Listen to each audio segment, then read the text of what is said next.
Li Yuan gained access to the Weapon Command Codex, became a first-rank master, and was shocked by how advanced the system was. At the same time, he felt a powerful surge of knowledge and an incredible attraction to weapons. The next system rank required serious resources, which Li Yuan jokingly compared to an ancient pay-to-win donation. Li Yuan said he would return in a few days, then set out to search for resources to upgrade his codex. He reassured the worried others, lying about harsher training, while in truth he burned to test the new codex's power. He headed to the forge's middle yard, where training was already in full swing. The inner voice of the codex urged him to choose a weapon, and Li Yuan eyed a smithing hammer for a trial. Having made up his mind, he prepared to act. Li Yuan quietly joined a group of apprentices, where training was just beginning. The master explained the basics of the white ape hammer technique, splitting it into inner and outer aspects. To show clearly how it worked, the master did not hesitate to demonstrate a strike on one of the apprentices. The apprentice could not withstand the force and staggered back from the blow, clearly in pain. The master sternly noted that a weak stance leads to an equally weak strike. The master announced that to enter the forge's inner yard, one had to master the first level of this 200-year-old technique, which Li Yuan found cruel. Li Yuan carefully inspected the training hammer that had been handed to him. The system instantly recognized the item and offered to subdue it, so Li Yuan could gain mastery in the white ape hammer technique. Feeling a surge of strength even before subduing the hammer, Li Yuan was amazed by the codex's power, but chose to be cautious. While the master kept explaining the movement in detail, Li Yuan noticed how strikingly similar the technique was to combat styles from his past life. As the lesson ended, the master warned that mastering this simple stance would require plenty of time and effort. Another man, while handing the master tea, asked for his opinion on the apprentice's abilities. The master saw Brother Chin off as he prepared to leave. Before leaving, the master strictly ordered the apprentices to train hard and not slack off. Yet with Brother Chin, he was far more accommodating, clearly shifting into a friendly manner. Li Yuan, however, viewed that friendly look with a measure of suspicion. He felt his strength draining away, and this current body was completely unprepared for such a load. Many apprentices were already giving up, but others, including Niu Gui, kept stubbornly holding on. Niu Gui noticed Li Yuan fall and noted with satisfaction that he was among the few who had lasted longer. He felt proud, considering himself the toughest apprentice in the middle yard. As night fell, the yard sank into silence, and lanterns lit the training grounds. Li Yuan returned at night to choose a hammer, wondering if anyone would notice one missing among dozens of training weapons. The system showed that out of 43 hammers, only a dozen could grant technique mastery, while the rest offered only proficiency. He chose the hammer with the darkest shade, deciding it had to be the best of those that granted mastery. Taking the chosen weapon, Li Yuan began practicing, preparing to subdue it. He focused, activating the codex in order to subdue the hammer. The huge hammer that had just felt heavy now floated easily in his hand, and the codex panel appeared before Li Yuan. He felt an incredible surge of power after successfully subduing the hammer and sensing a new level of control. Now, holding the hammer, he felt far more confident, fully controlling the weapon. The codex fully activated, presenting him with a vast interface and many available weapons and techniques. Suddenly, as before, a wave of pain and distortion swept through his mind. He found himself in a strange world inside the codex, where many phantoms trained and he could receive knowledge directly. Inside the codex, Li Yuan directly grasped the subtleties of combat stances, understanding every detail. Meanwhile, Niu Gui, who had been so proud of his endurance, was still recovering from training the next morning. But Li Yuan looked lively and full of strength, which surprised Niu Gui. Niu Gui could not believe that Li Yuan was already on his feet. Li Yuan, in turn, felt excellent, leaving Niu Gui completely baffled. The contrast between them was obvious, stirring mixed feelings in Niu Gui. The secret to his rapid recovery lay in his nightly sessions with the codex. Morning came and the apprentices had already begun their daily duties, hauling heavy loads. He noticed that although he had not grown stronger overnight, his control over energy had greatly improved. The feeling of full control over his body and energy filled him with confidence. Li Yuan realized he had reached a new level of martial art and now aimed to enter the inner yard for further training. The instructor announced more training with the white ape hammer, but the apprentices were unhappy with the exhausting drills. It was time to take up the training hammers and begin the lesson. Li Yuan felt a special bond with the hammer he had secretly subdued during the night. The instructor reminded them that stance and hammer were one, demanding full commitment from every apprentice. One apprentice asked how long it would take to master such a difficult technique. The instructor explained it would take over half a year, and those who succeeded by year's end would receive personal training from Master Chin. He explained to Niu Gui in detail how to properly generate and direct force for a hammer strike. Li Yuan watched closely, mentally working through every element of the movement. Then, Li Yuan demonstrated a strike that stunned everyone, revealing incredible power and technique. Shocked, Niu Gui could hardly believe his eyes as he stared at Li Yuan. Meanwhile, another master invited Brother Qin to drink, but Qin tried to refuse. Instructor Qin refused, saying he had to supervise the apprentice's training. His friends shared rumors of a new shop in town, where the manager might move, but Qin Shun remained skeptical. The friend explained that these were only rumors, since Manager Chao would not dare leave the city because of the mighty poison dragon, Chu Long. The friend asked Qin Shun not to forget him if changes did happen at the shop, and Qin only nodded. Qin Shun's gaze showed deep thought, but he quickly returned to the matter at hand. His friend suddenly drew Instructor Qin's attention to someone who had caught his eye. It turned out to be Li Yuan, smiling as he held his training hammer. Instructor Qin was amazed at how quickly Li Yuan had learned the first 3 moves, noting his incredible talent. Instructor Qin's friend clearly did not understand what was happening as he watched from the side. Niu Gui seemed to misread the instructor's words, thinking Li Yuan had somehow irritated him. The setting sun painted the sky, marking the end of another day of hard training. Li Yuan walked up to the weapon rack, choosing a new tool for himself. Then he suddenly remembered the long-forgotten cleaver lying among the other weapons. Although it was an ordinary, unranked cleaver, it offered a chance to master a wood-chopping technique. Li Yuan was hungry and exhausted, realizing his current savings were not enough for proper meals. He found a butcher shop, where one of the workers took interest in his cleaver. It was a powerful butcher's knife worn by years of work, and obtaining it granted a butchering skill. Seeing the knife's potential, Li Yuan immediately asked whether the butcher would sell him the weapon. Li Yuan enthusiastically offered to buy the old knife, clearly confusing the butcher. Satisfied, Li Yuan rushed joyfully down the street, having obtained the blade he wanted. The system confirmed that the cleaver had now become a training weapon and was added to Li Yuan's collection. He felt strange, as if something had been lifted from him. After changing weapons, Li Yuan noticed that his years of hammer mastery had suddenly vanished. It seemed subdued weapons had a limit on switching, perhaps once every 2 days. The thought of such a possible limit shocked Li Yuan. Night arrived and Cook Sun was enjoying a hot bath. Suddenly, Cook Sun called out to Li Yuan. He asked him to come over and add more hot water. Noticing Li Yuan with the bucket, Cook Sun complained about something related to his hammer skills. Cook Sun began telling Li Yuan about Qin Shang's tastes, especially noting his love of women. He mentioned that Qin Shang kept a woman surnamed Niu in the fishing quarter. Li Yuan immediately suspected a connection to Niu Gui. The blacksmith explained that the forge had a 200-year history and its own training rules, so Qin Shang should not have taught Li Yuan martial arts. Li Yuan began to understand the true situation. Cook Sun revealed that Niu Gui had moved to the middle yard over a month ago, because only one apprentice was taken into the inner yard. Grateful, Li Yuan took this information to heart. When Cook Sun asked about the unfairness, Li Yuan said he was not angry, because the chance had never been his to begin with, and he was already glad to have learned martial arts at all. This concludes the current chapter of the story about the Forge God. Li Yuan recalled all the hardships he had had to overcome. Cook Sun assessed his abilities, noting decent potential but weak bones.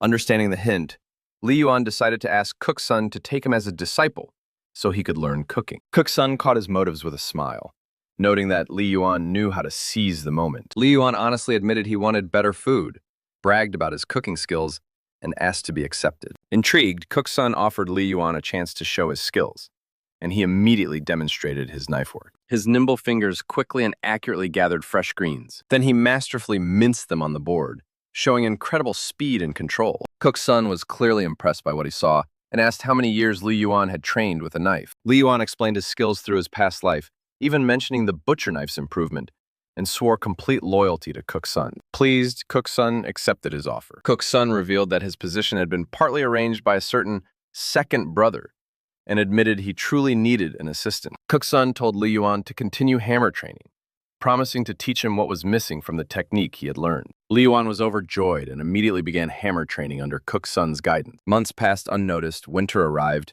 and Li Yuan continued his training. Despite the frost, the yard was full of life and activity. During this time, Li Yuan mastered Cook Sun's white ape breathing technique, strengthened his body, and came close to fully mastering the hammer technique. After accidentally revealing a talent for accounting, Li Yuan received a new duty. He was now in charge of all purchases for the middle yard. While carrying out his purchasing duties, Li Yuan carefully inspected the merchant's goods, showing a sharp business sense. Li Yuan asked to inspect a pair of boots, and his unique ability instantly revealed all the item's hidden traits. His unique ability immediately showed that the footwear was first rank. Despite one damaged boot, the merchant tried to sell it for an inflated price. Dissatisfied, Li Yuan refused to buy, forcing the merchant to drop the price to 40 copper coins. Seeing his interest, the merchant offered to give the boot as a gift if Li Yuan bought spices from him. After a short pause to think, Li Yuan agreed to the deal. Without delay, Li Yuan hurried to a secluded place to activate the boot with his ability. At last, he managed to subdue his first-rank item. He was pleased with the boot's power, but worried whether he could fully use the artifact with only one of them. Testing the boot in action, Li Yuan was amazed by its incredible speed. Realizing the item's potential, he became eager to upgrade it, but understood that doing so would cost a fortune. A sudden noise in the street distracted Li Yuan. Someone in the crowd announced Liang Ashui's arrival. Li Yuan joined the onlookers, wondering whether Liang Ashui had caught another spiritual fish. Li Yuan learned that Liang Ashui, an orphan, had not only repaired his home thanks to outstanding fishing skills, but had also become a disciple of the Lihei martial arts school. Meanwhile, a buyer had already appeared for the spiritual fish, clearly someone important in town. That burly man Qin Xiong quickly reached a deal with Liang Ashui to buy the red-browed fish. Li Yuan felt slightly disappointed when he found no fishing-related weapon among Liang Ashui's belongings. After the walk, Li Yuan decided it was already late enough and headed home. At last, Li Yuan returned to the middle yard, where his second brother greeted him while clearing snow. Smiling, Li Yuan handed his second brother 2 dried fish he had bought on the way. Moved, the second brother thanked Li Yuan and suggested cooking the fish with the pork his wife had bought. Second brother proudly offered Li Yuan new warm clothes, but Li Yuan wondered where the money for them had come from. His brother explained that even simple winter clothing was very expensive, enough to cover half a year of living expenses. His brother said he could afford the clothes thanks to good charcoal trade and his wife's wages, but Li Yuan refused, suggesting they give them to his sister-in-law. However, his elder brother was firm, insisting that forge-issued clothing was always low quality, and that Li Yuan had to accept the gift. His brother gently patted Li Yuan's head, insisting that caring for family was a sacred duty, and that he could not let him freeze. His brother added that his wife had sewn the clothes with room to grow, since Li Yuan was growing by the day. Li Yuan finally entered the warm house, where his brother was already busy by the hearth. Suddenly, his brother asked anxiously who had told Li Yuan about borrowing money from that fat man. He sighed heavily, remembering how he had had to borrow money from a loan shark on Front Street. His brother admitted he had borrowed money on unfavorable terms, and Li Yuan sadly replied that he should not have taken on such a burden.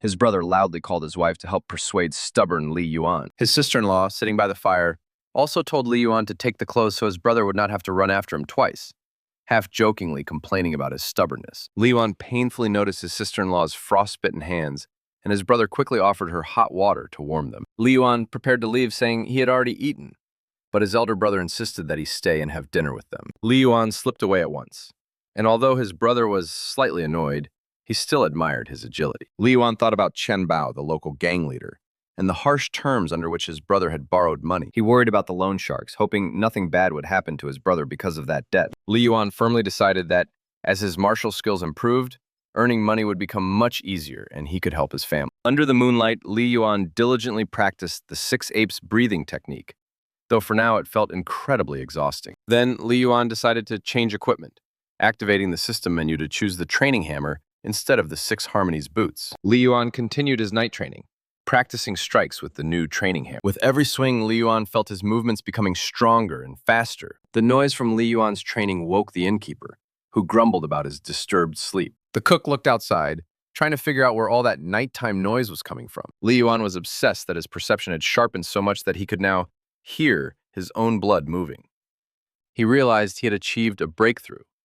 Qi blood had begun to circulate, and he could not wait to test his new abilities. The cook called out to Li Yuan, who stood frozen in thought after his training. At the table, Li Yuan heard from the cook that forming Qi blood required good food, and the cook offered him medicinal wine. Li Yuan looked at the drink doubtfully, but the cook insisted that accepting gifts was a fine tradition. Watching Li Yuan, the cook noted that he had progressed too quickly for his natural talent and suspected help from his brother.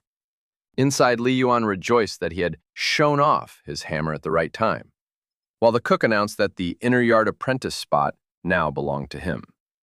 Surprised, Li Yuan asked whether that place had not been promised to another apprentice, Yu Guo. The cook asked whether Li Yuan was not afraid of offending Qin Sun by claiming the spot, and Li Yuan answered evasively. It turned out Qin Sun had long surpassed everyone in the White Ape Hammer and was on the verge of developing inner force, making him extremely influential. With a smug smile, the cook said the forge had stood for 200 years with its own rules, and even the future guard chief could not do whatever he pleased there. Li Yuan was inwardly surprised by the cook's sudden change in attitude, since he remembered how he used to flatter Qin Sun. The cook explained to Li Yuan that, without struggle and the shop's support, even his talent would not let him go far in this world. He stressed that the choice remained Li Yuan's, but warned him about the importance of showing talent and fighting for his place. Li Yuan nodded to show he understood the hint and thanked the cook. After that, the cook quickly fell asleep, leaving Li Yuan to digest what he had heard. Li Yuan felt a surge of strength from the wine and his breakthrough, deciding to continue training that very night. With renewed power, he immersed himself in training, feeling energy flow freely through his veins. After waking up just 6 hours later, Li Yuan felt unprecedented clarity of mind and a surge of vitality. His progress was incredible. He could already perform 11 raised strikes, while mastery required 40. At dawn, Li Yuan went to his training, but someone was watching him closely. Yu Guo was displeased.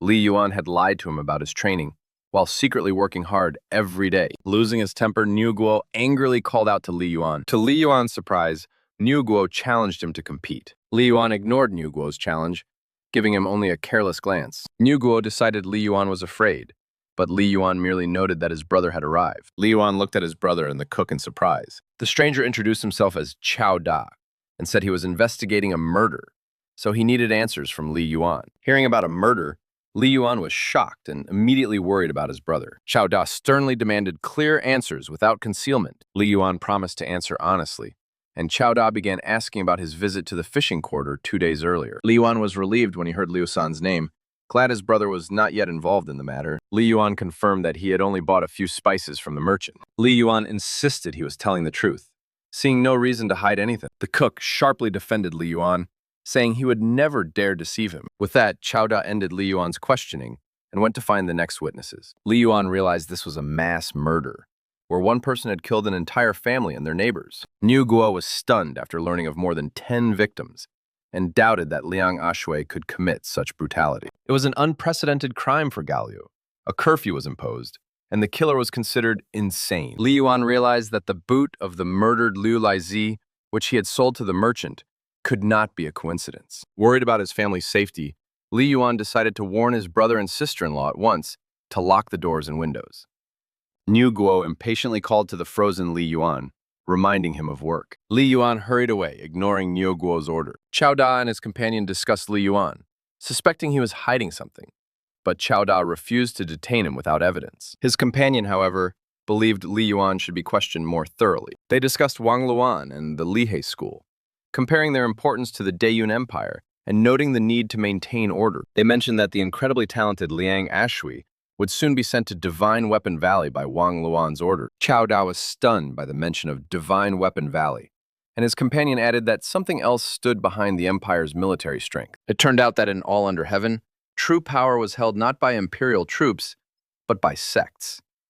At that moment, something was happening in one of the city's houses. A wounded yet still fearsome man in torn clothes remarked sarcastically that even curs no longer feared a wounded tiger. Furious, he stared at his fallen opponent, cursing those who had dared rob him and even take his boots. In an instant, he lunged at the next opponent and dealt a fatal blow. He spared one opponent, muttering names and realizing the captive would still be useful to him. Through the pain, he swore revenge once his wounds healed. Then, carefully peeking out from behind the door, he tried to slip away and tend to his wounds. The wounded man discovered something inside the boot he had taken from the defeated enemies. Li Yuan accidentally tore the boot and found a mysterious bundle inside. Inside was an ancient scroll containing a martial arts manual called Crushing Hammer of the Weapon Path. Li Yuan realized he was looking at a supreme technique from Divine Weapon Valley, far above the moves he knew. Now it became clear that Liu Laizi and his men had been killed precisely because of these boots. This discovery brought Li Yuan both fortune and deadly danger, for others were already hunting the secret. The scroll described a secret and extremely powerful technique,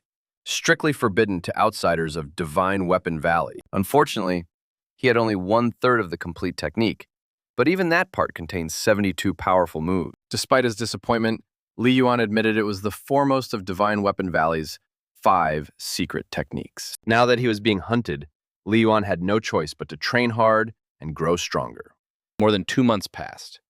The curfew in Galliu County was lifted by New Year, but the hunt for the killer continued in secret. At that time, another gravely wounded warrior found shelter in snow-covered ruins. His many wounds still had not healed, causing him unbearable pain. He was surprised by how many inner force masters there were in this small county. Despite the terrible scars and pain, unwavering resolve showed in his eyes. Through the pain, he continued on his path, leaving only defeated enemies behind him. In the distance, the warrior saw festive fireworks announcing the new year. Meanwhile, a young man leaned out of one of the houses, complaining about the bitter cold and snowfall. He noticed someone training outside even in such fierce cold, and was impressed by the stranger's persistence. It turned out to be a martial arts master honing his moves right in the falling snow. Following his own rules, the martial arts master refined one move after another. Meanwhile, the observer, a young man named Niu Gui, rejoiced as he announced his martial arts breakthrough. His companions immediately surrounded Niu Gui, unable to hide their surprise and admiration. They were sure Niu Gui would now surely enter the inner yard,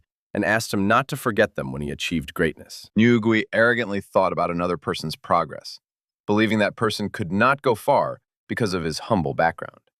In his mind, he had already distanced himself from his current companions, seeing them as lower grade, and preparing for a new life. Niu Gui left them, filled with pride over his achievement. Then Niu Gui remembered Li Yuan and decided to look in on him to check how his training was going. The door turned out to be unlocked, which seemed strange to him. At first, Niu Gui took him for a snowman, then was horrified to realize it might be Li Yuan frozen to death.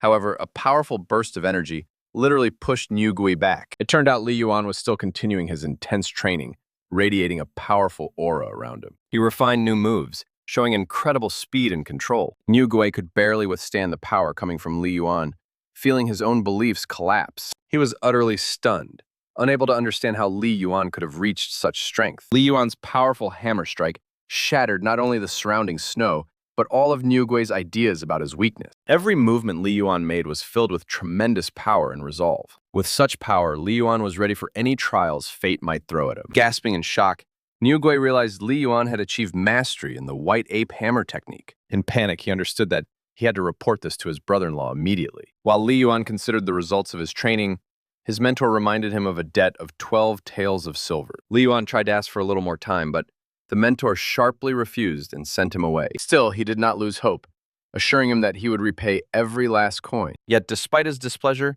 the mentor acknowledged Li Yuan's progress and asked how much he needed this time. Hearing the amount, the mentor flared up and called Li Yuan shameless. Meanwhile, Li Yuan brought up the recent attack near their shop, where some villain had been captured by the chief manager. Li Yuan was surprised to learn that the chief manager had personally captured the attacker. Soon another man approached them, and the mentor told Li Yuan to follow him. Li Yuan noticed that Qin Xiong, his mentor, had recently become even more imposing and powerful. Qin Xiong praised Li Yuan for his outstanding talent and rapid mastery of the white ape hammer technique. Although the place in the inner yard rightfully belonged to Li Yuan, Qin Xiong was bound by a promise to give it to Niu Gui. Li Yuan answered with a cryptic phrase, making it clear that obedience did not mean inaction. Qin Xiong reassured him, saying that selection for the inner yard would now be held every year, and the next place would go to Li Yuan. Li Yuan smirked, realizing Niu Gui's place had been gained through favoritism. But next year, the fight would be fair. However, Qin Xiong insisted that Niu Gui enter the inner yard immediately, explaining that waiting a whole year was too risky. He revealed that Divine Weapon Valley would open in 2 years, and Niu Gui had to get there before Li Yuan reached the peak of his strength. Entry into Divine Weapon Valley was a chance of a lifetime, and Qin Xiong was ready to use every means for Niu Gui. Inspired by the prospect of entering Divine Weapon Valley, Niu Gui promised to train hard and live up to his mentor's expectations. Meanwhile, Li Yuan reflected on Qin Xiong's true strength and his possible future as chief guard, assessing potential rivals. Feeling grateful to his mentor, Li Yuan decided to search for a powerful weapon so he would not disappoint him. Li Yuan noticed an unusual scythe that an old man had put up for sale. The hero asked directly about the scythe's price, surprising the old man since he himself did not see it as an ordinary tool. The old man answered reluctantly, as the scythe was a family heirloom, though his young companion saw no value in it. Li Yuan asked permission to examine the scythe, and the old man, warning him about the sharp blade, handed it to the hero. In Li Yuan's hands, the ordinary-looking scythe suddenly lit up, confirming it was more than an old tool. The system revealed that before him was a martial reaper with its own spirit, requiring mastery of basic techniques and surpassing even the Luha boots. Li Yuan was overjoyed when he realized this scythe would not only bring him great success, but also open new possibilities. Moreover, the Martial Reaper granted rare mastery of long weapons, which Li Yuan took as a true jackpot. Unable to contain his excitement, the hero immediately offered the old man 3 taels for the scythe, stunning everyone around. Moving away from curious eyes, Li Yuan headed to a secluded place to test his new acquisition. In an empty alley, Li Yuan decided to subdue the scythe and awaken its hidden power. The hero said he had already mastered the white ape hammer technique, and the powerful scythe would be an excellent replacement, transforming his combat style. However, the subduing process proved far more difficult and painful than Li Yuan could have imagined. The power of the ancient weapon crashed down on the hero, forcing him to his knees as the ground cracked under the pressure. After the exhausting struggle, Li Yuan sat on the ground, bloodied but with a determined gaze, clearly having endured the trial. Li Yuan exulted. By subduing the scythe, he instantly mastered 13 moves of the Martial Reaper art and achieved great success. Now, aside from new moves, he also had mastery of long weapons, greatly strengthening his abilities. Thus, Li Yuan stepped onto the path of a true warrior, ready for any trial. Meanwhile, new problems began in the village.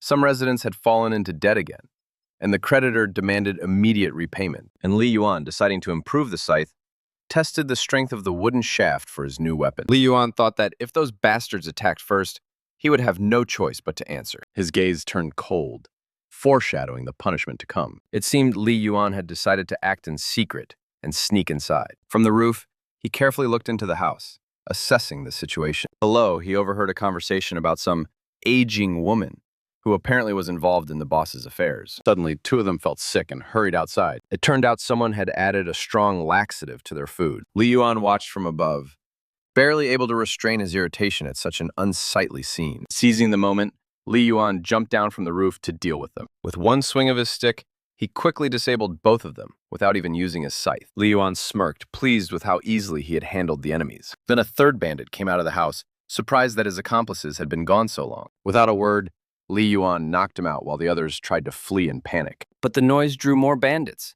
who rushed out of the house with weapons, while Li Yuan put on a mask. One of them realized this was no random passerby, but a true avenger. One bandit shouted, trying to intimidate Li Yuan and show who was in charge here. However, Li Yuan easily parried the attacks, leaving his enemies no chance at all. After quickly dealing with everyone outside, Li Yuan moved toward the house. The hero mocked the defeated enemies, since he had not even needed to draw his powerful scythe. When one of them tried to get up, Li Yuan ruthlessly pinned him to the ground. Under his powerful blow, the bandit lost consciousness and could not move. The hero kept beating the bandit, venting his rage. None of them could get up, and Li Yuan finished off each one to be certain. The beaten bandits lay unconscious, and one of them even began hallucinating. After confirming his strength, Li Yuan reminded himself that celebration had to wait. Meanwhile, the terrified bandits inside the house tried to flee in panic. He entered and found a huge chest with 2 shining barrels. Under the barrels, Li Yuan found scrolls and coins, carefully studying their contents. Tearing up the scrolls, he found he expressed disgust at the unfair terms they dictated. With no small trace of greed, Li Yuan decided to take the villain's wealth for himself, calling it an act of justice. While the remaining bandits scattered, Li Yuan methodically gathered everything valuable. Leaving the bandits behind the threshold, Li Yuan departed their dwelling under cover of moonlit night. He wondered whether he had left any traces and convinced himself it had been merely self-defense. Resolve showed in his eyes as he thought he could have been even more ruthless. Satisfied that the bandits would not recover for a long time, Li Yuan felt a pleasant feeling from having done good. Under the shimmering full moon, Li Yuan vanished into the snowy night. In the dim nightlight, he looked at the moon and continued on his way. He smiled, feeling strong and pleased with the work he had done. Still, Li Yuan understood that true mastery required not only techniques, but also refinement of vital energy. Therefore, Li Yuan trained diligently, using a special mask to develop his combat skills. His mentor gave Li Yuan the long-awaited medicinal brew, reminding him of his debt and expecting diligence from him. The mentor warned Li Yuan about unrest in the fishing quarter, and especially reminded him of the upcoming inner yard selection. At the table, Li Yuan asked his brother about Qianbao's past and his parents. His brother answered that it was Qin Sheng, who had once told him about recruitment at the forge, which greatly surprised Li Yuan. Li Yuan understood that Qin Sheng would be his rival in the inner yard selection, and he had no intention of yielding. Taking a sip, Li Yuan considered the new information about the coming selection. He clenched the cup, confirming his firm resolve to enter the inner yard. There were 58 days left until the selection, and Li Yuan planned how to use his newfound wealth to upgrade his weapon control complex. Meanwhile, his mentor looked worried, sensing the difficulties that were coming. The men discussed that the guards were still searching for those who had beaten the bandits, while the chief suspect, Liang Ashui, had suddenly disappeared. One of them narrowed his eyes, clearly suspecting that there was more behind Liang Ashui's disappearance. Li Yuan and his mentor walked down a busy, snow-covered street, heading toward the selection site. Li Yuan noticed Wang Gong, the manager's third son, in the crowd and was surprised by his presence at the selection. The mentor reassured Li Yuan, explaining that Wang Gong and the others were merely protégés from the inner city and could not stop him. The mentor grew worried upon learning that the selection criteria had changed to innate talent, which could be a problem for Li Yuan. The mentor urged Li Yuan to give it everything, and he promised not to disappoint him despite the new difficulties. Crowds of candidates, including Li Yuan, gathered to undergo the test. The candidates lined up before a majestic hall, where the selection judges awaited them. Inside, the forge's chief manager, Cao Yang, and 2 other managers took their seats, ready to begin the selection. The forge's chief manager instructed Qin Shang to announce the rules of the selection. Qin Shang began announcing the selection rules, describing the prestige and benefits of the inner yard. Then, Qin Shang called forward those who had already mastered the basics of the white ape hammer. One person present noted Li Yuan's arrival with contempt, apparently expecting him not to come. Qin Shang ordered those who had not stepped forward to begin the innate talent test, warning them of the consequences of failure. He ordered the candidates to take hammers and strike cast-iron blanks to demonstrate their strength. Like the other contenders, Li Yuan took his hammer, preparing to begin the test. Gripping the handle, Li Yuan delivered his first powerful strike. He brought the hammer down on the cast-iron blank, focusing all his power into the blow. The white ape hammer strike thundered out, and sparks flew from the blank. Qin Shang and the other managers were stunned by the force of the blow, which clearly exceeded their expectations. Chief Manager Cao Yang, watching the test, smiled approvingly. Li Yuan continued to strike, each blow shaking the ground around him. One judge noted Li Yuan's small success, but added that his technique had not yet reached true mastery. Meanwhile, Cao Yang, the chief manager, told Qin Xiang to step aside so he could see better. Qin Xiang was puzzled, remembering that a week earlier, Li Yuan could barely use the technique, and doubting his current mastery. Li Yuan continued strike after strike, each time displaying incredible power. The candidates saw those astonishing blows and cried out in amazement. Li Yuan himself wondered how 2 levels of mastery in different techniques still gave only small success. Suddenly, one rival slipped on the snow, revealing his lack of experience. While the others struggled with the conditions, Li Yuan kept displaying his polished technique. Chief Manager Cao Yang turned to Qin Xiang with a sly grin, hinting at Li Yuan's cheat-like abilities. He praised Li Yuan for his incredible progress in just 4 months, called his talent outstanding, and asked his name. Qin Xiang hurriedly shouted Li Yuan's name, trying to claim credit for teaching him the breathing technique. Cao Yang emphasized that even with natural flaws, Li Yuan was still the best in the selection, and asked the third manager's opinion. The third manager acknowledged Li Yuan's talent, but noted that the second manager would be too busy to give him enough attention. Qin Shang obediently agreed, while Li Yuan suspiciously noted that the old man seemed to be plotting something with Qin Shang. The chief manager offered Li Yuan a fateful choice: become Protector Qin's disciple or go to the inner yard. Without hesitation, Li Yuan chose the inner yard, refusing Protector Qin's offer. After making his decision, Li Yuan thanked the manager. The chief manager approved Li Yuan's choice and sent him to the ability test, while the other candidates continued the selection. Qin Shang watched Li Yuan leave with a heavy gaze, disappointed by his decision. Li Yuan's next destination was a noisy forging workshop. After judging Li Yuan's ability by a handshake, the old master declared it slightly below average. Li Yuan was stunned by that assessment, especially since his hand had turned red from the strong grip. The young man could not hold back and asked how the old man judged talent, and the old man replied that it was simply ancestral experience. One blacksmith invited Li Yuan to join them, but sensing a reaction from his codex, the young man first asked to visit Master Zhang's warehouse. Hearing this, Master Zhang, despite his initial attitude, allowed Li Yuan to visit the warehouse, recognizing his first place. Thus, Li Yuan headed toward the huge gates that led to the mysterious warehouse. The blacksmith introduced Li Yuan to the guards and Master Zhang, explaining that the young man had come to choose a hammer. Under the approving eyes of the guards, Li Yuan entered the weapon warehouse. Master Zhang led Li Yuan along and the young man noticed something unusual in his behavior. With obvious enthusiasm, Master Zhang led Li Yuan deeper into the warehouse. The enormous warehouse was filled with first-rate weapons, and Master Zhang proudly explained their rarity and value. He took out a jade blade he had once owned himself, warning of its incredible sharpness. Suddenly, Master Zhang cut his finger, proving the blade's deadly edge and startling Li Yuan. The master proudly declared that every pattern on the blade was his own work, praising the craft of blacksmiths. Li Yuan's system instantly recognized the blade as a first-rank item, with 3 powerful effects, awakening strong desire in the young man. Master Zhang hinted that under his guidance, Li Yuan could forge weapons just as sharp. At last, Master Zhang pointed to another section of the warehouse where the hammers were stored. Li Yuan guessed that the master had deliberately taken him the long way around to show off his creation before revealing where to choose a hammer. Among the many hammers that had belonged to former apprentices and the master himself was his own hammer, which he promised to give for the right choice. Without hesitation, Li Yuan chose a huge hammer that, as the system showed, was a second-rank item with 4 powerful effects. Master Zhang was amazed that Li Yuan recognized his hammer at first glance. Joyful, Master Zhang saw it as a sign of destiny that both of them, old man and youth, had chosen the same hammer. Seeing it as an omen, Master Zhang offered to take Li Yuan as his disciple, and the young man bowed, showing his willingness to learn. With a shining face, Li Yuan eagerly awaited the master's official approval. Master Zhang smiled, his eyes glowing with joy and anticipation. Master Zhang officially accepted Li Yuan as his disciple, and the young man gratefully acknowledged him as his mentor. Now, as master and disciple, they walked through the warehouse, and Master Zhang said the forge planned to expand. The master asked whether Li Yuan knew of the legendary Divine Weapon Valley, hinting at future events. Li Yuan confirmed that he had not only heard of the valley, but had studied their main secret technique. Master Zhang explained in detail that the valley was a powerful 1,000-year sect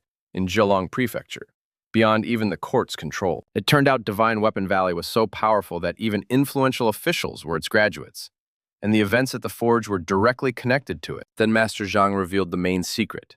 Next spring, Divine Weapon Valley would open its doors to everyone, regardless of origin. Li Yuan realized he had little time to master smithing and seized the chance that had been prepared for Niu Gui. After returning, Li Yuan noticed that his other mentor, Sun Hao, had unexpectedly become very kind to him. Sun Hao invited Li Yuan to call him brother, and the young man happily agreed and offered to help with cooking. Brother Sun also brought up Divine Weapon Valley, stressing that it would be Li Yuan's ticket to a new life and promising him any help. Wasting no time, Li Yuan asked Sun Hao to help him obtain gold and cast iron, surprising him with his unexpected wealth. In response, Sun Hao firmly promised him support. Several days later, the situation in another part of the city remained tense. A certain Brother Chu expressed displeasure at the lack of leads in the search for Mianju, while his companion asked for patience. Brother Chu clarified that he had kept 2 men in ambush for nearly 10 days, but the county chief now required them to search for Nianju. The man in the red hat suggested checking Li Yuan because of his debts, but Brother Chu rejected the idea, citing Master Zhang's influence and connections. Suddenly, the man in the red hat told of a strange incident. A certain Wang had exchanged a meal voucher for a huge sum at Jinyi pawn shop. What he heard clearly intrigued Brother Chu, stirring shock and suspicion in him. The man in the red hat smirked and said the thief was too clever to be caught, and that this clue had also become a dead end. Meanwhile, the third speaker, the son-in-law, doubted Li Yuan's involvement, since the young man spent his days at the forge. Brother Chu seemed to decide to end the conversation and dismissed the man in the red hat. However, as the man in the red hat left, he privately noted with contempt that, despite his appearance, Brother Chu was still a cowardly thug. Suddenly, a messenger ran in, reporting that the hired killer Yu Zhen had appeared again and demanded to meet Brother Chu. Brother Chu immediately rose, preparing to meet him. Meanwhile, Li Yuan locked himself in the forge workshop, getting ready to work. After receiving the necessary materials from Brother Sun, Li Yuan was determined not to waste a single minute. Concentrating, he activated his unique ability. The system confirmed that he had reached the 2nd rank and was ready to subdue 2 new weapons. This very rank allowed him to subdue the legendary Grandmaster Hammer. He subdued the hammer with ease, noting that this was probably a hidden bonus of his new rank. Testing his new abilities, he tried subduing 2 huge hammers at once, and the system confirmed success. Li Yuan was delighted with the result. With incredible euphoria, he felt like an experienced master, as if he had forged iron for decades. Meeting Brother Sun, Li Yuan learned that the son-in-law was very pleased with his work and that he was owed a book of techniques. However, seeing his confused look, Brother Sun realized that Li Yuan had not even begun studying it yet. Brother Sun was indignant because only 7 days had been given to master the difficult combat technique, and Li Yuan had not even opened the book. Understanding the seriousness of the situation, Brother Sun offered to personally teach Li Yuan, but Li Yuan asked to look at the technique himself first. Li Yuan seemed to take everything too lightly, which greatly surprised Brother Sun, who had needed 3 years to master this technique. With no real effort, Li Yuan easily kicked the heavy hammer into the air. He made the hammers spin around him, declaring that the technique was as easy as can be. Brother Sun was completely shocked, realizing that Li Yuan had instantly grasped the essence of the technique, while he himself had needed 3 full years. Filled with amazement, Brother Sun admitted that Li Yuan's talent was simply astonishing. Li Yuan, however, seemed unaware of the scale of his success and innocently asked his mentor to teach him the next technique. Brother Sun was stunned to learn that Li Yuan had already grasped the inner unities, while Li Yuan realized he had revealed too much. Unexpectedly, a man appeared and immediately addressed Li Yuan, ordering him to come over. Li Yuan did not look pleased, as if he sensed new trouble. At Brother Sun's instruction, Li Yuan went to meet the stranger. They climbed the stairs, leaving the forge behind. Li Yuan and Brother Sun saw a group of people, among whom a man in white stood out. Li Yuan realized the stranger was speaking with the second manager, one of the influential people of the forge. It was Qi Zhen, a famous bounty hunter. Qi Zhen noted with surprise the appearance of the second manager, who usually rarely showed himself. The second manager directly asked Qi Zhen why the bounty hunter had come to their forge. Qi Zhen said he had come to ask Li Yuan a few questions, and Li Yuan immediately understood that it would be about Liu Ji's boots. The second manager was outraged that Qi Zhen had barged in so rudely, showing disrespect to the forge. Tension hung in the air as everyone waited for a reaction. Surrounded by the others, Qi Zhen prepared to explain. Qi Zhen hurried to assure them he meant no offense and had simply arrived on orders, introduced by the guard. Brother Sun assured them that their forge was ready to cooperate, and the second manager finally accepted his explanation. Brother Sun asked Li Yuan whether he understood the seriousness of the situation. Playing modest, Brother Sun gave Qi Zhen the floor, and Qi Zhen immediately began speaking about the bandit's murder half a year earlier. Qi Zhen described the dangerous criminal Nian Ju, who was hiding in the city, and directly asked Li Yuan whether he had seen the victim or visited his shop. Qi Zhen began questioning Li Yuan in detail about his visit to Liu San's shop, while trying to pressure him. Li Yuan felt his hidden influence and sensed an unease inside. Li Yuan realized in horror that Qi Zhen was not merely asking questions, but using a dangerous manipulation technique. The bounty hunter smiled with satisfaction, confirming Li Yuan's suspicions about his hidden power. Despite the shock, Li Yuan tried to gather himself and remember one more detail about his purchases. The second manager suddenly flew into a rage upon realizing Qi Zhen had used an unfair technique on Li Yuan. While Li Yuan recovered, the second manager decisively intervened to protect him from Qi Zhen. The second manager immediately attacked Qi Zhen, trying to stop him with his spear. Qi Zhen reacted instantly, parrying the strike with his sword and showing his speed. Qi Zhen retreated, dodging every blow. His movements were incredibly fast and elusive. Qi Zhen sighed heavily, judging the second manager's strength and not wishing to continue the fight. Li Yuan was amazed by what he saw, realizing for the first time the true power of inner force. Qi Zhen acknowledged the second manager's power and skill, calling his spear truly terrifying. The second manager apologized for his outburst, but confirmed the importance of catching the criminal, respectfully addressing Qi Zhen as Brother Tang. After the brief truce, Qi Zhen finally turned and left, leaving a tense atmosphere behind. One of those present noted that Qi Zhen had been excellently trained by a certain Wang Ding. The second manager spoke dismissively of the 5 Poisons Jade Blade, believing it had not even withstood his strike. Despite his bravado, the second manager had been poisoned and knew inwardly that full recovery would take months. The second manager's attendant did not understand why he had entered the fight when Qi Zhen was already about to leave. The second manager explained his action, saying he could not allow Qi Zhen to leave without defending the Grandmaster's honor. Li Yuan made it clear that he had remembered this important lesson. Li Yuan learned that Qi Zhen had used the mind-clouding art,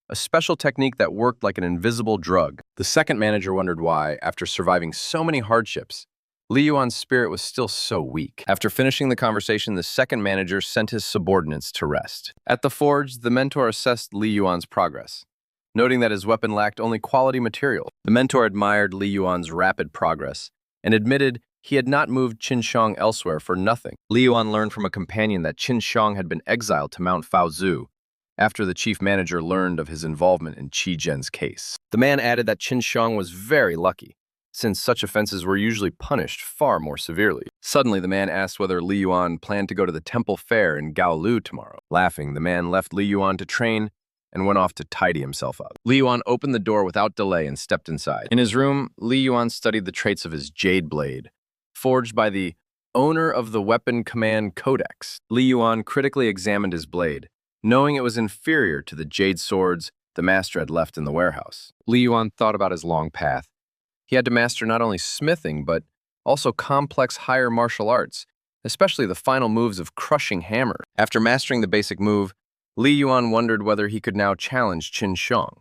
The next day, Li Yuan found himself amid a lively temple fair, flooded with lantern light. Walking through the fair, Li Yuan felt a strong resonance from his Weapon Command Codex and realized new discoveries awaited him here. Li Yuan's attention was drawn to a grand procession carrying something covered with cloth. The people in the crowd prayed reverently to the Bodhisattva, asking blessings for a good harvest and success in business.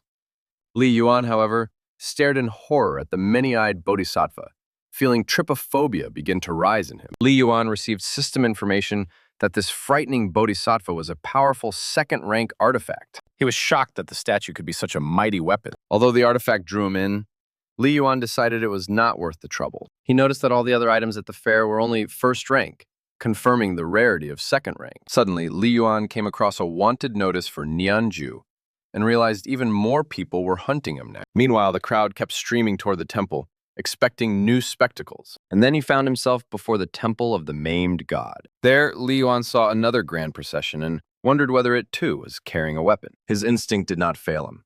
It was another second-rank statue, connected to spirit subjugation. Li Yuan realized that creating such artifacts required enormous resources and suspected the imperial court's involvement. Suddenly, a blind elder addressed Li Yuan, offering to tell his fortune. Li Yuan smiled knowingly, since he immediately recognized the old man as a colleague in an unusual trade. The elder surprised Li Yuan by calling him a rising star of the forge and a bounty hunter. Startled, Li Yuan directly asked whether they had been watching him. The old man, Zhan Fan Yuan, a bounty hunter, explained that they had pursued Nianju for half a year, and their investigation led them to Li Yuan. Confused, Li Yuan said he had no idea what Nianju looked like, and that they must have the wrong person. Suddenly, one hunter lost patience and threatened Li Yuan with death if he did not reveal information about Nianju. The old man confirmed Li Yuan was right about one thing, but his words about a certain Yu Zhen only increased the tension. Suddenly, the old man predicted that Li Yuan would suffer a bloody calamity in the next few days, clearly puzzling it. Li Yuan left the fair, thinking over the troubling prediction and the strange encounters. Li Yuan found himself in pitch darkness under pouring rain, just as the old man had predicted. In despair, he shouted into the darkness that if everyone wanted Nianju so badly, they could take him.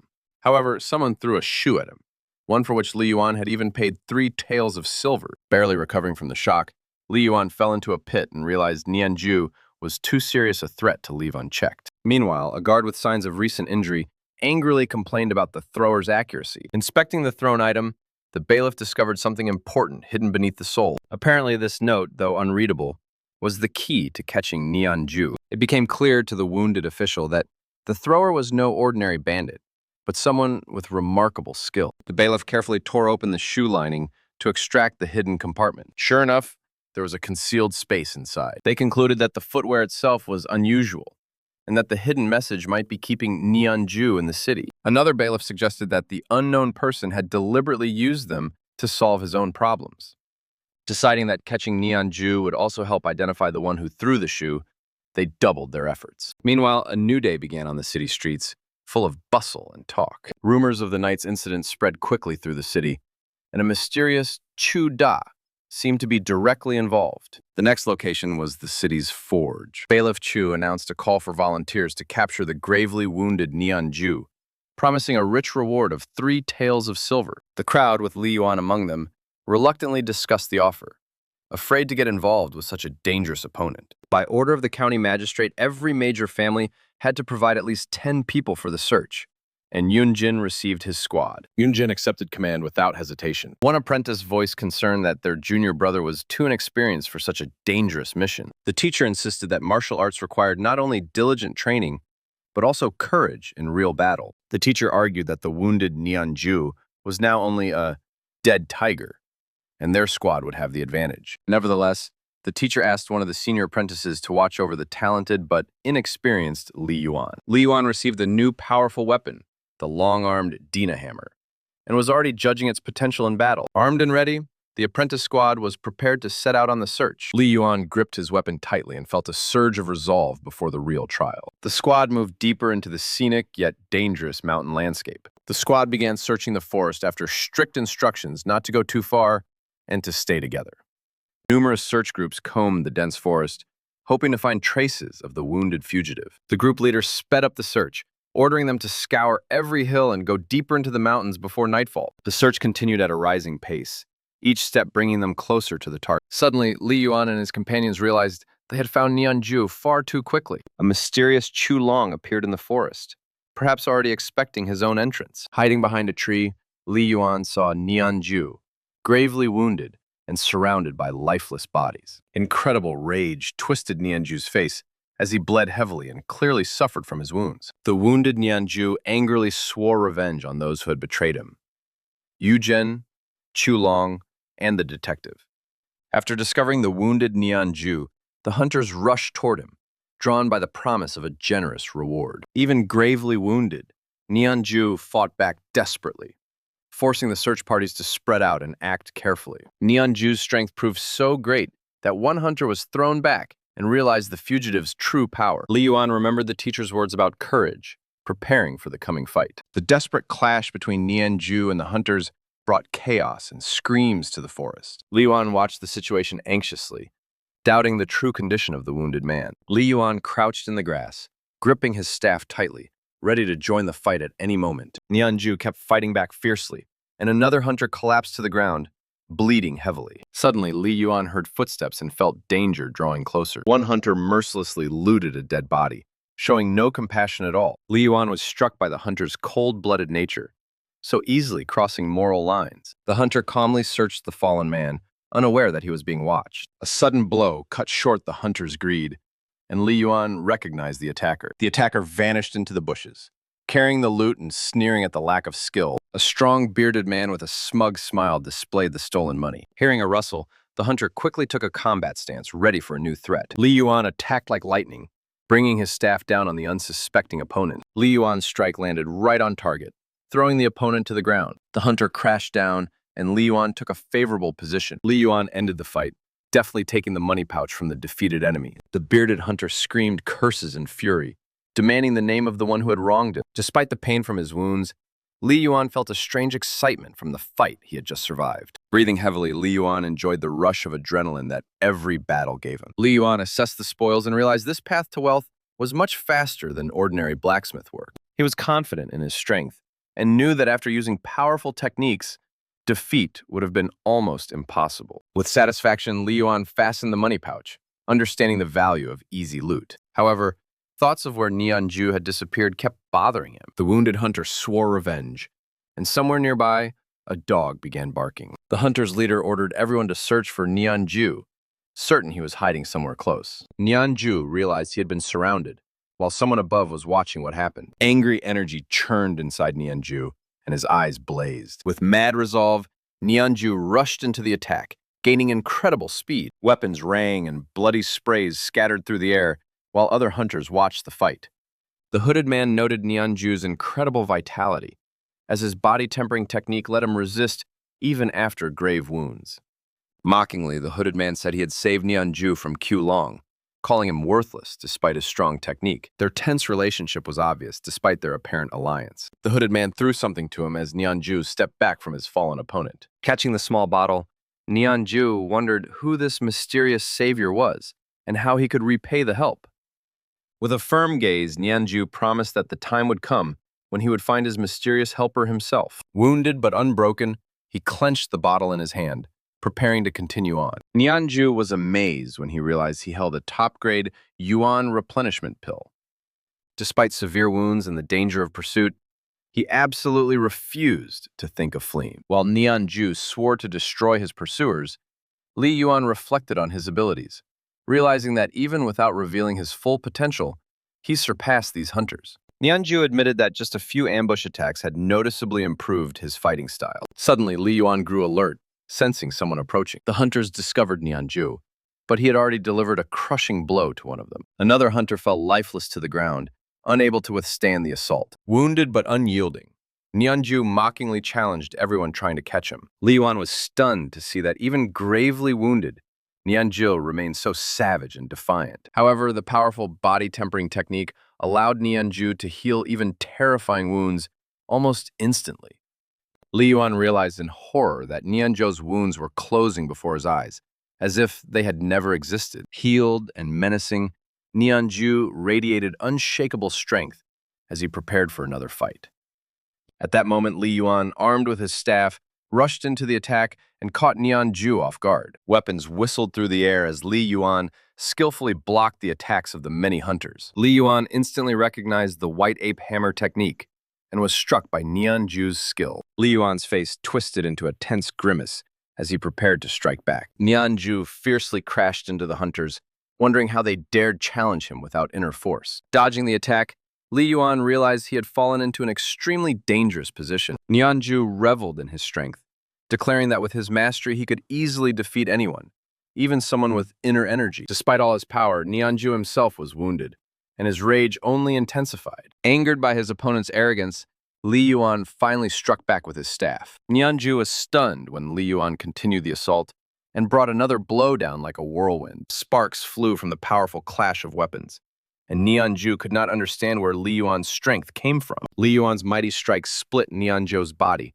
throwing him into chaos. For a moment, Li Yuan stopped, wondering in disbelief whether it had ended so simply. A new chapter awaited its heroes, promising further adventures and trials. Li Yuan finally stated that the bloody affair of Nianju's hole-ridden boot had come to an end. Without wasting time, Li Yuan reached for the legendary hammer of the defeated enemy. The young man began searching the fallen foe, hoping to find at least something valuable. To Li Yuan's surprise, he found both Liu He boots, which proved to be quite a good find. With a satisfied smile, Li Yuan declared that now he had the full set and had fulfilled his promise.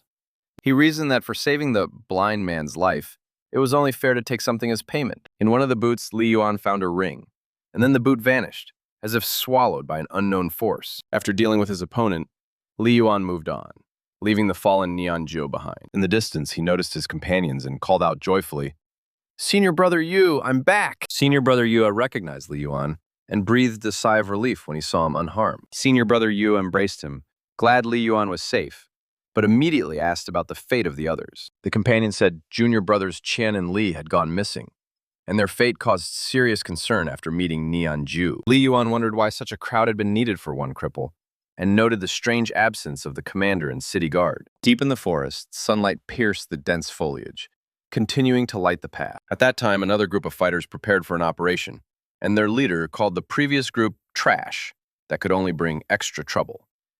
After receiving the order, the squad moved resolutely deeper into the forest, pursuing its mysterious goals. Their commander, holding a battle axe, looked terrifying and ready for any trial ahead. The commander sensed someone's presence and immediately demanded the unknown people step out of the shadows. In answer to Commander Chu's call, a mysterious stranger emerged from ambush. Commander Chu understood that there was something more behind this opponent and was ready to fight. The stranger merely smirked, because at that moment, Cho found himself completely surrounded. Enraged, Commander Q rushed into the attack, unwilling to tolerate such insolence. One of the attackers shouted a name in terror, hinting at a connection to the already familiar Nianju. Meanwhile, pouring rain drummed on the roof of another dwelling. It turned out that of the forge's 12 apprentices, only 8 were still alive. The apprentices worried that their teacher and the others still had not returned after the pursuit of Nianju. One apprentice even suggested that the elders had used the hunt for Nianju as a pretext to flee the city. That apprentice fell deep into thought, trying to uncover the mentor's true motives. Meanwhile, the young man reflected on his level of strength,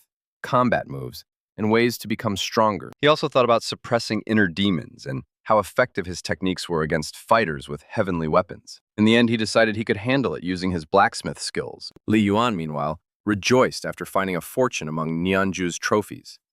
silver, and valuable pills. Among the spoils, he found a unique throwing knife that gave its owner special advantages, including enhanced vision. Yuan was amazed that this knife could enhance vision, allowing one to see much farther. Then he discovered another incredible find, a secret treatise. Now it was clear why Nianju had so badly refused to leave Gaolu City. He was guarding this valuable thing. The treatise contained detailed training methods and deadly moves whose power seemed simply incredible. Li Yuan understood that with the new techniques, his progress would become much faster, and this outing had been worth it. But before we continue, let us take a look at the creators of this thrilling work. The returning apprentices brought Li Yuan terrible news.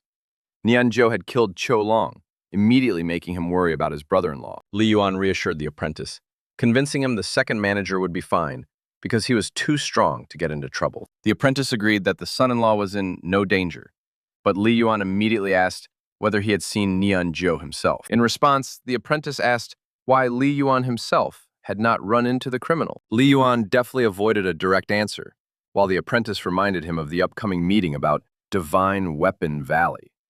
After finishing the conversation, Li Yuan decided to quench his thirst. He scooped cold water from the jug and drained it in a single gulp. The apprentice handed Li Yuan medicine, reminding him of the request to buy everything needed before departure. Under the cover of night, Li Yuan prepared for a new stage of training. After taking the pill, Li Yuan continued training, anticipating that he would absorb its power quickly within a few days. The costly medicine's effect appeared at once, filling him with strength, but also increasing his debts. His energy churned, foreshadowing an imminent breakthrough in cultivation. At the height of training, he was suddenly distracted by a loud knock outside. One apprentice rushed in, shouting that the teacher had returned gravely wounded and was urgently calling everyone. Li Yuan was shocked by the news of the teacher's serious injury. He and the other apprentices immediately rushed to the teacher, gripped by anxiety. The wounded teacher sat in a chair, his clothes soaked with blood, confirming the apprentice's words. The apprentices, one of whom addressed the teacher as son-in-law, immediately voiced their concern. The teacher confirmed that he had barely survived, and the apprentices urged him to treat his wounds at once. But the teacher seemed focused on something far more important than his pain. He opened his clothes, showing a horrifying wound on his chest, so the apprentices would understand the severity of the situation. Li Yuan realized in horror that even second-rank inner armor had failed to protect the teacher from such a blow. One apprentice, again addressing the teacher as son-in-law, angrily demanded the attacker's name. The wounded teacher only nodded weakly, preparing to recount what had happened. When the teacher named Chu Lun, Li Yuan and the others were stunned, since everyone had believed him long dead. The teacher brushed aside the question of the killer, saying the student's potential was more important now, especially those who might break through to inner force. He turned to Li Yuan, noting his cleverness and talent, and offered him a chance to grasp inner force and enter Divine Weapon Valley. Worried about the teacher's condition, Li Yuan asked him to stop speaking and preserve his strength. However, the teacher simply handed him an old bundle marked with drawings of a monkey and a snake. The apprentices were shocked to recognize the treasured foundation diagram in the bundle. Li Yuan studied the diagram closely and understood that it was a deadly martial art requiring a special path to perfection. The teacher explained that it was a rare inner force diagram for special techniques, one only great masters could create, and without it, a breakthrough was almost impossible. Li Yuan realized the diagram's existence was a hidden secret, perhaps used to control inner yard apprentices. The teacher explained that the path to inner force was long and difficult, and this diagram was passed only to the chosen, who had united the 6 harmonies. The teacher's condition sharply worsened, but he waved off the apprentice's concern, calling it nothing. The teacher admitted he was breaking the rules by showing them the secret diagram, since none of the apprentices had yet passed the required test. With effort, the teacher rose, showing incredible endurance despite the mortal wound. Bleeding, the teacher urged the apprentices to remember as much as possible while he could still speak. Here, the story briefly pauses to remind us of the path still left to travel. Li Yuan, carefully studying the scroll, understood that the matter was not only the drawing, but also the value of the parchment made from spiritual sheep hide. The wound left by the special blade pierced the teacher with icy pain, preventing him from recovery. One apprentice learned in shock that the teacher had been attacked with the Dragon Follower blade, a weapon known for its deadliness. The teacher understood that the consequences of that blade wound were far more serious than mere physical pain. The next morning brought not only dawn, but inevitable change. The teacher stood before the forge gates, where those who would decide his fate had already gathered. Old Tang confirmed that although he would survive, his wound from the dragon blade would strip him of all martial arts, becoming a sentence on his former life. In exchange for his departure, Old Tang asked that Yue Yunjin, Li Yuan, and Wu Min remain on the exam list for Divine Weapon Valley. One speaker objected that 3 places were too many, but Old Tang, though bargaining, was ready to compromise. The second man, remembering old debts, agreed to 3 places, but warned Tang of Han Chuichun's imminent arrival and strongly advised him to leave that very night. Despite his outward calm, Old Tang still suffered from the deadly wound, and his condition was worsening. The chief manager confirmed that Tang's departure had to happen tonight, without delay. As help, the chief manager gave Tang a precious yuan replenishment pill to ease his suffering at least a little on the road. Old Tang thanked the chief manager, understanding the value of this gesture. As he left, Old Tang cast one last look at the forge and urged them to preserve the ancestors' legacy, into which so much strength and blood had been poured. The chief manager watched Tang go thoughtfully, sighing deeply after the difficult conversation. The manager swore to preserve the forge's legacy, understanding the weight of responsibility now resting on him.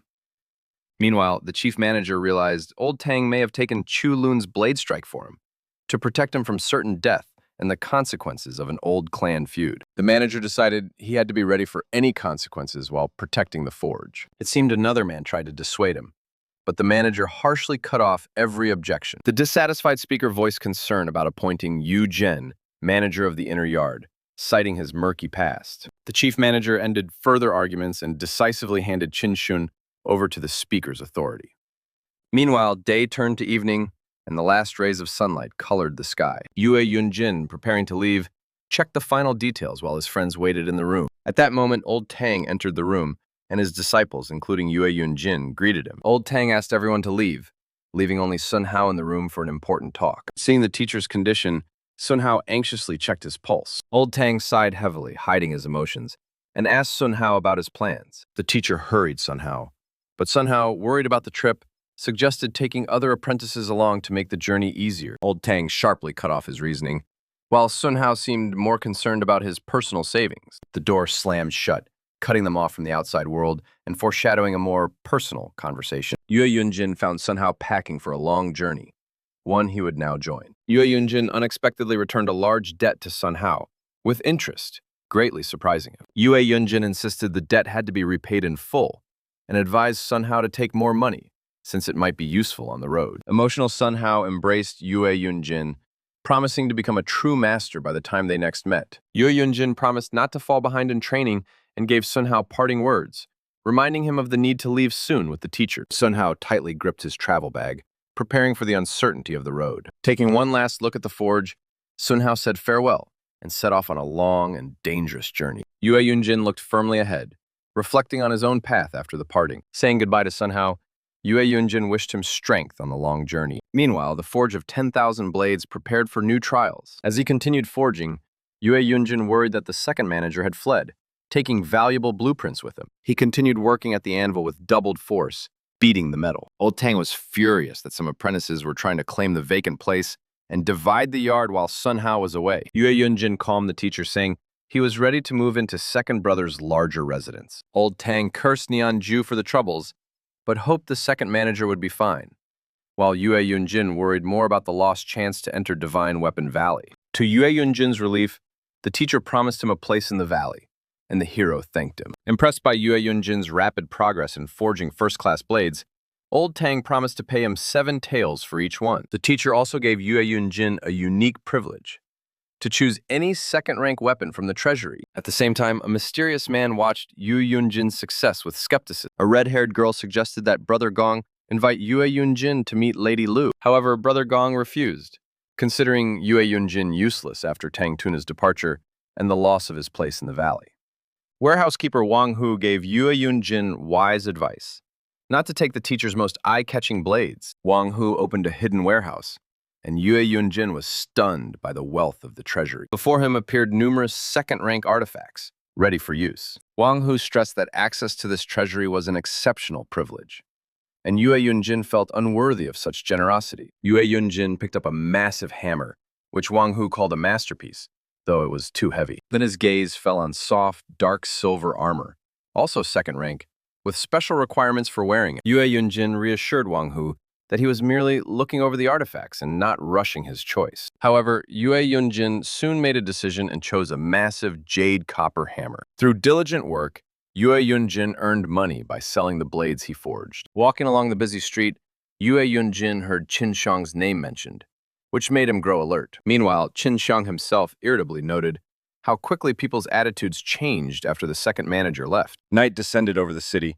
bringing calm with it. Yue Yunjin continued his hard training, feeling his strength grow. After some time, he achieved the long-awaited breakthrough in developing inner force. Now he could gather power at a single point for instant release, and his inner membrane had greatly improved his defense. Yue Yunjin wondered whether this was finally enough to compete with Qin Shang. Returning home, Yue Yunjin happily spoke with his brother, who noticed his uplifted mood. His brother told Yue Yunjin joyful news.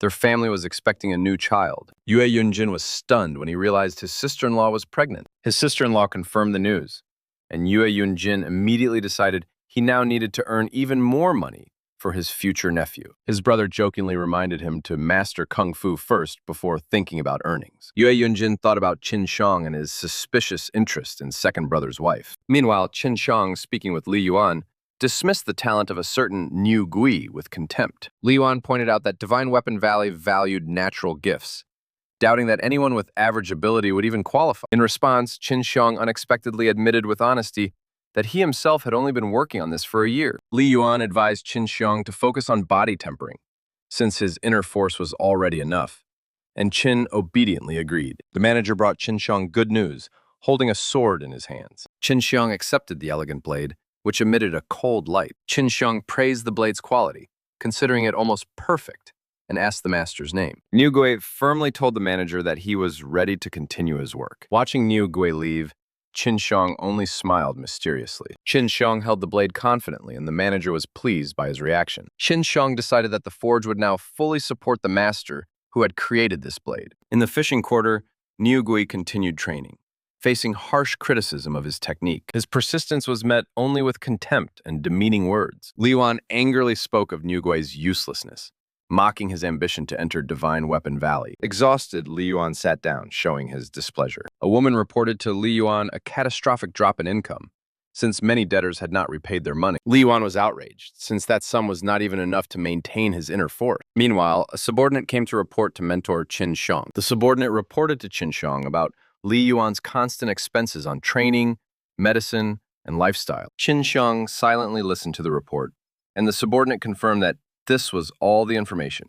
Niu Gui trained hard in the forge, showing surprising strength and resolve. With a powerful hammer in hand, Niu Gui was determined to subdue incredible power. He displayed enormous destructive force, crushing everything around him. Niu Gui finally achieved a breakthrough in training, gaining the incredible strength of 1,000 jin and crushing power capable of piercing armor. Niu Gui realized he had made incredible progress in everything, from hammer technique to armor-piercing destructive force. Inspired, he hurried to test his new abilities in action. For the test, he chose a huge water vat that he had not even been able to lift several months earlier. Concentrating, Niu Gui applied his incredible power. To his surprise, he easily lifted the vat from the ground, its weight confirming that he had gained the strength of 1,000 jin. Without stopping, he tried to lift it even higher. However, the vat slipped from his hands, and water burst out in a powerful stream. Despite straining his muscles, Niu Gui was amazed by his true strength, comparable to legendary heroes of old. He understood that he had misjudged the sharpness of the movement,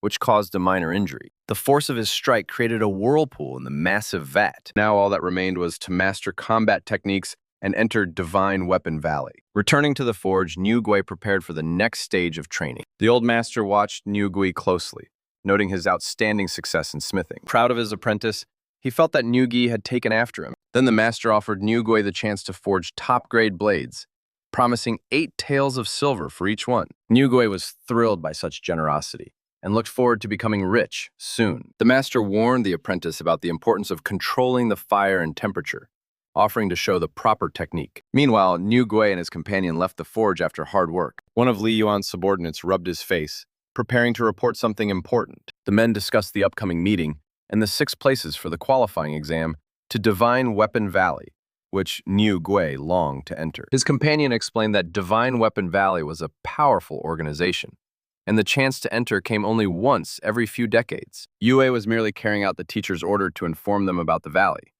after which he hurried on to supervise the younger brother's training.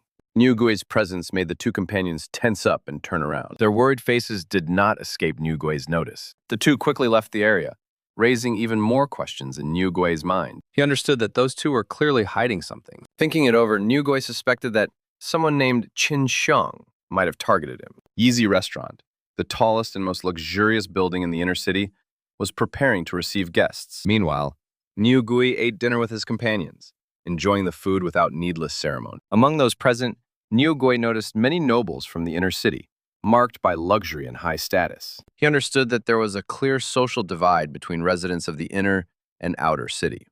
Soon, noble Liu Beiling entered the hall, and everyone present immediately greeted her. Niu Gui noticed the pouring rain beginning outside the window. At the shared table, they discussed the difficulty of mastering higher techniques and reminded everyone that Divine Weapon Valley's gates would soon open, calling on fellow townsmen to stand united. Niu Gui realized he was not one of those fellow townsmen who would support one another. Understanding that he was out of place here, Niu Gui suddenly stood up to leave. One noble lord spoke contemptuously of the departing Niu Gui, calling him talentless and unworthy of a place in the valley. Niu Gui stepped out into the pouring rain, which he had apparently been waiting for a very long time. He noticed light in one house and wondered whether Qin Xiang, whom he was heading toward, was home. Changing his appearance and putting on a mask, Niu Gui was ready for decisive action. Niu Gui was already masked and on his mission.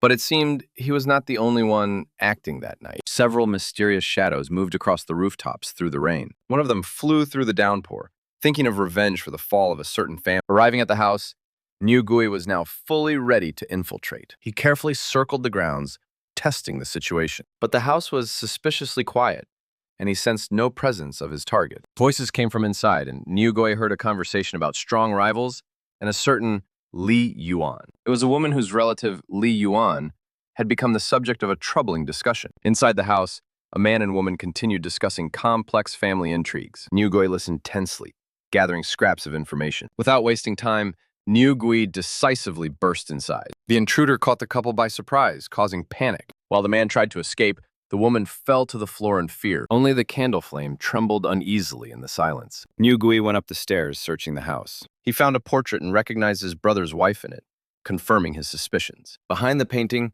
he found a well-hidden cache. The cache was full of valuables, gold, jade, and other riches. Now, these treasures passed into his hands. With a chuckle, Niu Gui hid the loot, declaring it the property of His Daoist Majesty. While Niu Gui searched the house, bad weather raged outside. Leaving the house, Niu Gui sensed a stranger approaching. It turned out to be exactly the one he had expected. The stranger, who turned out to be Qin Su, prepared for battle, underestimating his opponent. But Niu Gui was alert. How had Qin Su learned about his plans? It became clear to him that Liu Qin had likely betrayed him. The realization of betrayal only made the situation more complicated. Without wasting a second, Qin Su attacked him, accusing him of theft. Niu Gui prepared for the inevitable clash. He understood the seriousness of the situation and was ready to fight. Qin Su attacked from above, certain of his victory. But Niu Gui activated his powerful Six Harmonies ape technique, shocking his opponent. A mighty blow knocked Qin Su back, revealing Niu Gui's true strength. The opponent was stunned by his mastery and realized his mistake. Qin Su understood that dragging out the fight was dangerous. Niu Gui's attacks forced Qin Su to retreat as he felt his superiority. While the defeated opponent recovered, Niu Gui prepared the decisive blow. The final, powerful strike crashed down on Qin Su, ending the battle. Niu Gui felt the power of his strike, but despite his wounds, Qin Su was already planning his next move. Niu Gui gave him no chance to recover and struck a second time, using the White Ape Hammer Strike to crush his opponent completely. Qin Su was shocked to realize that his opponent's physical strength surpassed his own, despite lacking inner energy. Not giving the opponent time to react, Niu Gui attacked with incredible speed. Niu Gui's powerful blow crashed into Qin Su again, forcing a cry of pain from him. Qin Su could not understand how his tempered body failed to withstand simple blows. Realizing Niu Gui was stronger than he seemed, the opponent tried to find any defense at all, but Niu Gui gave him no breathing room. Another merciless blow landed straight on Qin Su's face. Qin Su finally collapsed to the ground, crippled and defeated. Niu Gui took a deep breath, realizing that the battle was finally over. He looked at the defeated Qin Su, who could no longer rise. Qin Su finally lost consciousness and fell into the muddy water. Niu Gui confirmed the enemy's death, noting that 8 months had finally brought his revenge against Qin Su to an end. Qin Su's death was only the beginning of his path. Passing the fallen enemy, Niu Gui voiced all his hatred for the schemes and betrayal against his brothers. Meanwhile, Niu Jia found his sister unconscious in the rain-soaked room. He rushed to her, trying to understand what had happened. Looking at the mess, Niu Jia immediately understood that robbers had been in their home. Worried, Niu Jia hurried outside to figure out what was going on. What he saw threw him into true horror. Cries of son-in-law and murder spread through the whole estate, confirming the worst fears. Niu Gui quickly left the place of battle, vanishing into the night. Niu Gui quietly made his way out of the building. Niu Gui realized that Qin Shun's appearance had helped him carry out his plan. The deadly battle helped Niu Gui release the potential of the 6 harmonies and achieve their fusion. Feeling the hammer's power, Niu Gui understood the true meaning of subduing and merging with a weapon. Niu Gui assessed the trophies and lamented the lack of space to store them. He counted the stolen treasures: money, pearls, agates, gold chains, and several unknown pills. Niu Gui happily found a second-rank blade and 2 valuable scrolls of techniques. Studying the scrolls, Niu Gui realized that the white ape techniques were among the best of their rank and wondered about their nature. It dawned on him that white ape energy was inner force, greatly increasing the effect of pills. Holding the blade, Niu Gui decided to use it, despite it being only a warehouse blank. This blade and scroll would become his new tools. Niu Gui decided that the technique scroll was his main gain from that night. The ancient body-tempering technique 7 stars turned out to be especially valuable. Returning to the forge, Niu Gui pretended he had simply rested well, surprising his brothers. One of the brothers said Chu Da had come yesterday and that, judging by things, trouble had arisen in their affairs again. The brothers told Niu Gui that Qin Shun had been found dead, and suspicion fell on Qiu Lun, who had killed him with a white ape technique. The senior brother feared that with Qiu Lun and Qin Shun dead, serious trouble awaited the forge when Han Cuijun arrived. Niu Gui pretended that these problems had nothing to do with them and headed to the warehouse for materials. At the warehouse, Niu Gui showed interest in dark silver, wishing to forge inner armor for himself, which surprised the assistant. The assistant warned Niu Gui that making such armor was extremely difficult and expensive, something only Master Zhang could manage. Niu Gui explained that he wanted to use this rare chance and create something as difficult as possible, relying on past experience. After all, body tempering and soft armor together could save a life at the most critical moment. He dreamed of armor that would strengthen his talent for body tempering, but knew failure would cost him half a year of work. At last, one of the brothers, Hu, gave in under Niu Gui's pressure and promised to help with any materials. Satisfied, Niu Gui thanked Brother Hu, securing his support. With a cart of dark silver, Niu Gui set off to work, leaving Hu bewildered. While Niu Gui hauled the materials, he noticed 2 senior brothers hurrying somewhere. He called out to them, asking where they were rushing. With a faint smile, he wished them luck, though his thoughts were already occupied by something else. Niu Gui guessed that brothers Yu and Wu had gone to another meeting with Lady Lu, remembering his own failure in a similar selection. Meanwhile, brothers Yu and Wu discussed another apprentice, Li, whose forging abilities surpassed his modest talent. They continued on their way, leaving behind dust and thoughts of fate. Meanwhile, in the mountains, another group of travelers moved along a winding path. Their horses raced forward, raising dust beneath the bright sky. A handsome warrior reported to the masked elder that their brother Qiao had vanished in this forest, while the search for Xuanqi's 1000th peak still had no results. The elder turned to Yun Su and asked his opinion on what to do next. Yun Shu calmly suggested returning to the city to regroup. The elder ordered Pinyin to head into the mountains, find the guards, and gather information from them. Pinyin immediately rushed to carry out the order, urging his horse faster. Yun Shu asked Elder Han why he was sending Pinyin if Brother Chao's killer was not Nian Zhou, but Han only replied that this was a chance to lure out the true enemy. Elder Han reflected on his former role as a talent scout, but now he had been dragged into dangerous affairs again. Yun Su pushed Elder Han to act immediately, not understanding his deeper plans. Elder Han ordered Yun Su to secretly return to the city and investigate Chulong's death, using the captured man as a diversion. Without wasting time, Yun Shu rushed to carry out the elder's order and headed for the city. Niu Gui returned home and saw the guards searching every house, leaving chaos behind them. Chulong's death threw the city into chaos. Martial law was declared, guards ran wild, and citizens feared leaving their homes. Lulu cared for Niu Gui, insisting that he rest after the workday despite the disorder in the house. Concerned about his work tomorrow, Lulu sent Niu Gui to rest while she continued cleaning. Once alone, Niu Gui took out a mysterious glowing object and examined it carefully. Niu Gui understood that the pills he had found were very valuable and had powerful properties. In his hands were two pills, different in size and perhaps in effect. Niu Gui decided to test one pill by offering it to his small pet in a cage. To Niu Gui's surprise, his pet noticeably increased in size after taking the pill. Niu Gui chewed thoughtfully, considering the extraordinary effect of the miraculous pill. For a moment, a mysterious glowing symbol flashed, hinting at hidden power. Niu Gui found himself in his workshop, ready to take up his tools and weapons once more. He picked up a rag to prepare his workplace. Focusing, Niu Gui directed streams of energy, preparing for work. Using his unique power, Niu Gui materialized a hammer from jade copper. Feeling the tool's incredible might, Niu Gui was amazed by its potential. Niu Gui had finally mastered the forging hammer technique at an incredibly high level. He felt power overflowing within him and realized he had just made a breakthrough. The pill's power spread violently through his body, causing burning heat and incredible tension. He was surprised to notice how much his body had changed. It seemed Niu Gui had used all the pills to complete the transformation process. Despite the pain, he hoped this transformation would raise his bones to the highest quality. Blood and ki energy circulated rapidly, accelerating the inner transformation. The process was incredibly difficult, making sweat pour from him. Opening his eyes, he looked composed and full of determination. Filled with new strength, he sprang from the bed while holding his jade hammer. Streams of energy followed him as he displayed astonishing agility. He rushed swiftly around the room, testing his new abilities. Unable to withstand the force of his increased strength, the door burst open from the impact. Stripped to the waist, he felt intense heat after the transformation, but his body looked stronger. Without wasting a second,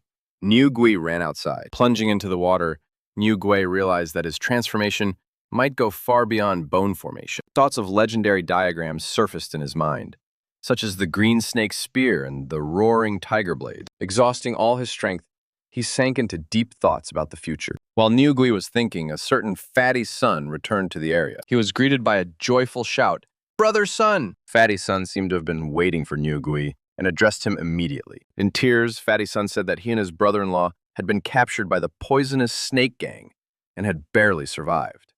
Niu Gui understood that Fatty Sun was exaggerating or lying, since the poisonous snake gang usually did not attack without reason. Fatty Sun continued inventing the story, explaining his miraculous escape from such a strong gang. Niu Gui directly pointed out how unbelievable his story was, and Fatty Sun admitted the senior manager had not believed him either. Niu Gui thought that Fatty Sun had never been such a good actor, which only strengthened his suspicions. Niu Gui kept questioning him, pointing out that Fatty Sun was the only one who escaped and suggesting that he had been released on purpose. Fatty Sun continued insisting on his innocence, begging to be believed. Niu Gui postponed the questioning, suggesting Fatty Sun rest and eat to regain his strength. Niu Gui had apparently prepared food, and Fatty Sun ate but remained very hungry. Niu Gui put Fatty Sun to bed, deciding to delay the serious talk until he fully recovered. Unexpectedly, the senior manager appeared and, citing the old master's words, questioned Niu Gui's abilities. Niu Gui was shocked that he had not noticed his approach at all, which showed the senior manager's high level. Despite Niu Gui's modesty, the senior manager assured him that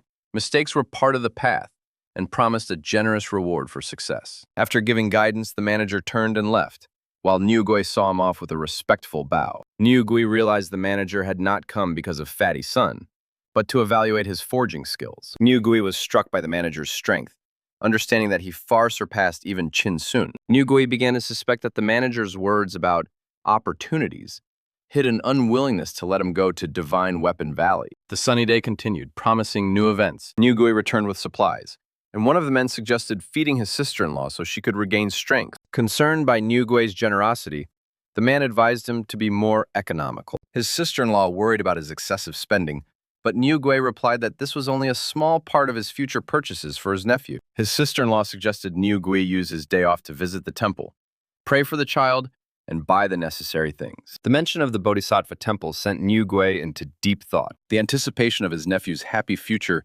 filled his heart with warmth. For now, a short break and a beautiful illustration await us before we continue our journey. In the inner city, where life still bustled, the wealth stood out clearly from the outer districts, even reflected in the influence of different gangs. The tangled hierarchy of gangs and establishments clearly divided the outer and inner city, shaping their atmosphere and safety. Niu Gui remembered how his Li family had lost its property in the inner city, which Qin Shun then bought for his concubine. At last, they reached the majestic Bodhisattva temple, surrounded by lush greenery. The temple's inner courtyard was full of pilgrims, and a huge incense burner rose in the center, wrapped in fragrant smoke. Nyugui gazed at the incense burner with admiration, realizing its true value and potential if he could restore it. Nyugui decided to separate from his family and walk around a little while his sister-in-law went to worship. Holding incense sticks, Nyugui continued looking around, perhaps searching for a solution. The system confirmed that before him stood the second-rank thousand-eyed bodhisattva incense burner, which could be repaired if Nyugui mastered the second level of god worship. Nyugui was amazed to learn that this blood copper incense burner surpassed even the bodhisattva statue in the main hall and had a 1,000-year history. However, Nyugui understood that the temple was too wealthy to sell him such a priceless relic. Nyugui began considering a strategy. Perhaps he should try his luck at less popular temples outside the city, where the sacrificial fires would soon go out. Suddenly, Nyugui noticed a familiar figure and spoke the name Liu Beiling. Liu Beiling and the woman accompanying him, armed with a sword, were speaking with a monk at the temple entrance. Nyugui noted that Liu Beiling's companion seemed to be a high-level master, though he did not recognize her face. Nyugui reflected on the privileges of inner-city residents, which opened far more opportunities for them than for those living beyond the walls. Meanwhile, the senior manager announced the creation of an alliance of 13 gangs to oppose the evil Snake Clan and ordered armor forged for them within 10 days.